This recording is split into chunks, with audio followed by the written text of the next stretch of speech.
Gur Margaret Lascian Corla, and first of all I actually want to thank the Minister for coming in to take questions and answers.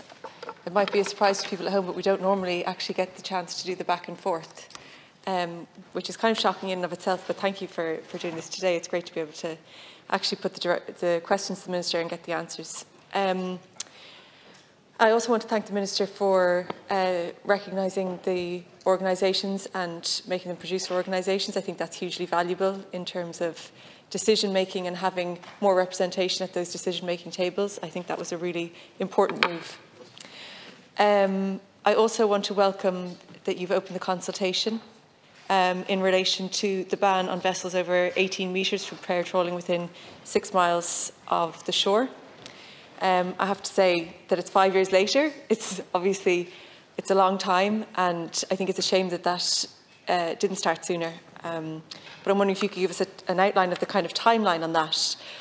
But one of the things I want to raise with you, Minister Shane, it might seem like in the grand scheme of things not the most significant issue, but actually I think it is really significant in the grand scheme of the sector, because what we have is two kind of distinctly different parts of the sector, and the inshore sector practice a really sustainable type of fishing.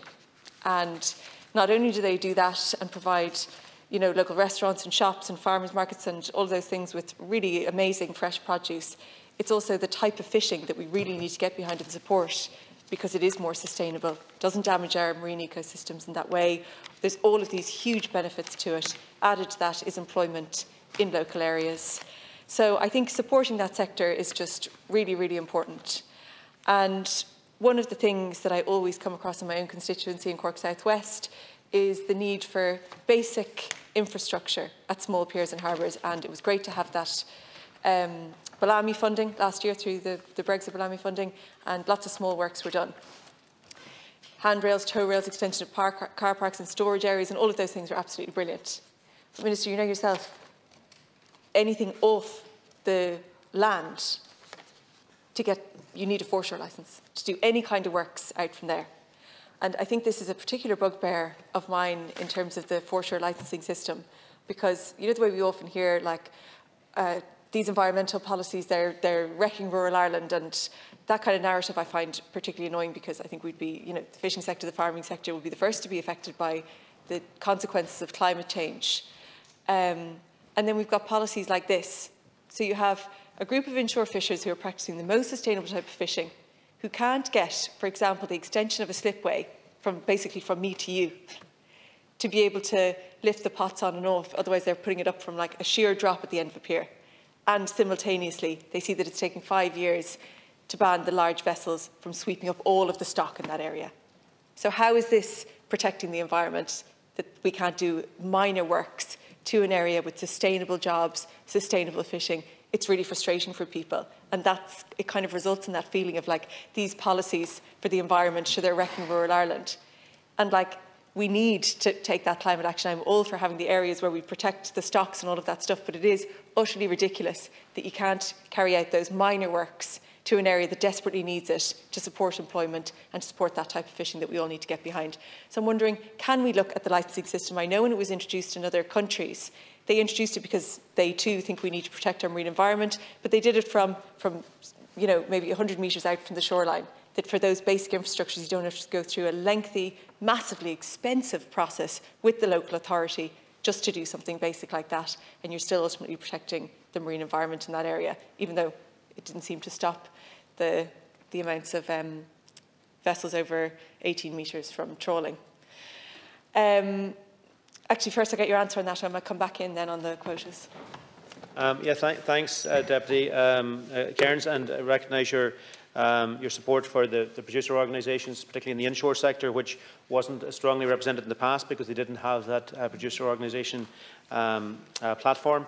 In relation then to and I take your point on the inshore fishing, you know, and that's something, you know, that has a very sustainable approach in terms of, and it's important as well for our inshore sector, and I take that point. Obviously, any change, we only have a certain allocation of fish, and how you divide it up among the different sectors, it takes into account historic track record, and also if because you have a certain allocation, any change to that Sorry, Minister, I'll come on to the quotas next. It was about just the basic infrastructure, the foreshore licence. In relation then to the foreshore licensing, we've worked hard to try and make sure that the timelines involved for allocating a foreshore licence are reduced, certainly within my own department. If it's a fishing-related one, my department issues the foreshore. If it's more maritime leisure, it's the Department of Housing. The challenge is, where do you draw the line?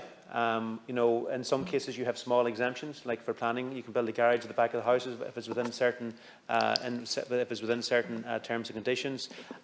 If you don't have a foreshore licence for extending something, then you need that. I think if we have an efficient and effective way and system for actually applying for it, so it doesn't take a year or 18 months, then it doesn't be such an issue. And we're certainly making significant progress in the department, our own department, in relation to getting those answers much more quickly and processed more quickly.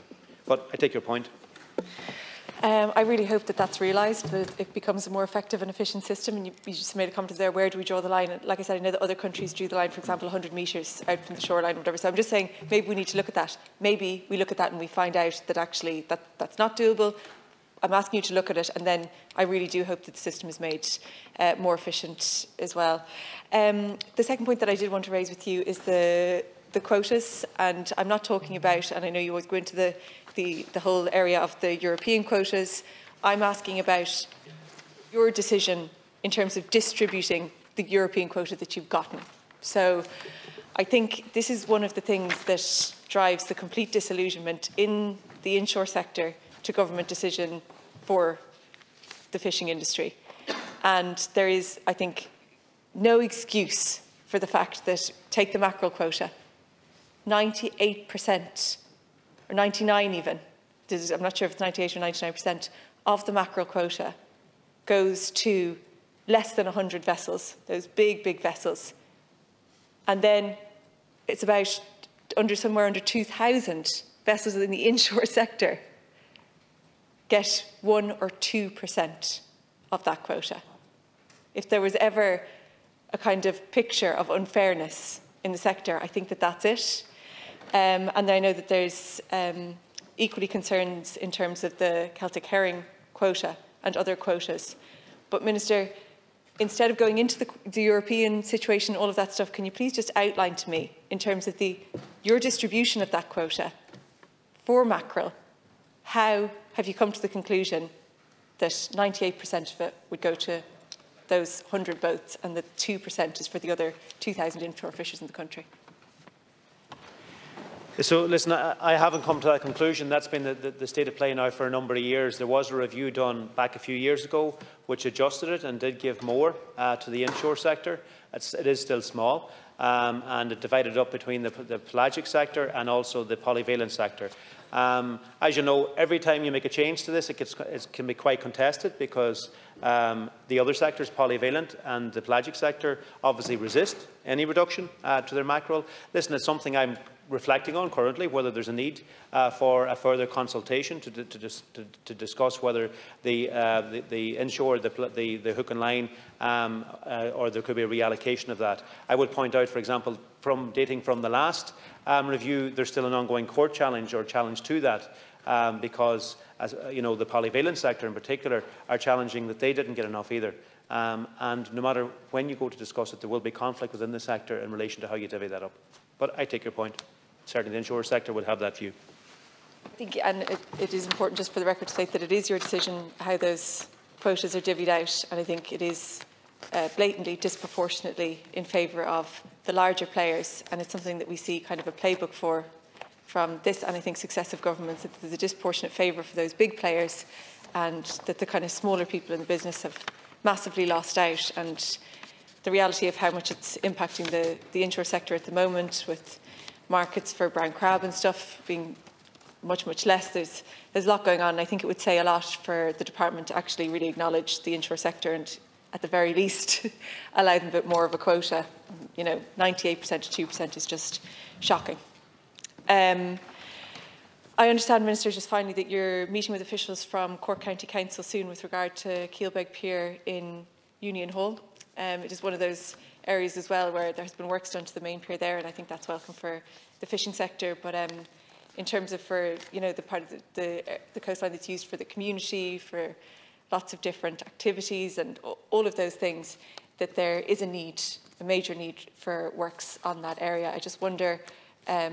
To Deputy Cairns in relation to Union Hall Pier, and I know it's something you've raised previously, and your colleague Deputy Christopher Sullivan was in touch specifically around facilitating the meeting with Cork County Council and my own department in relation to how this could step out.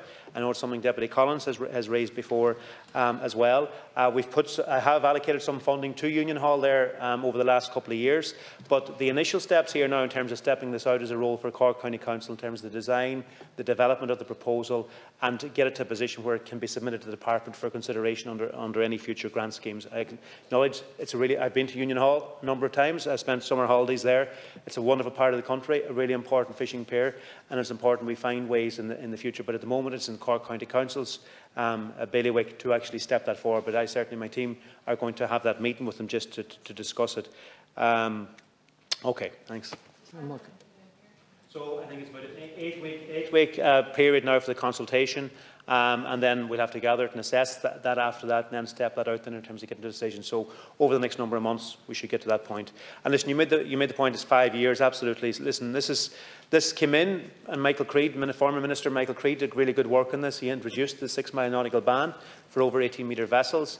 Unfortunately, it was struck down through a legal challenge. That worked its way through the courts.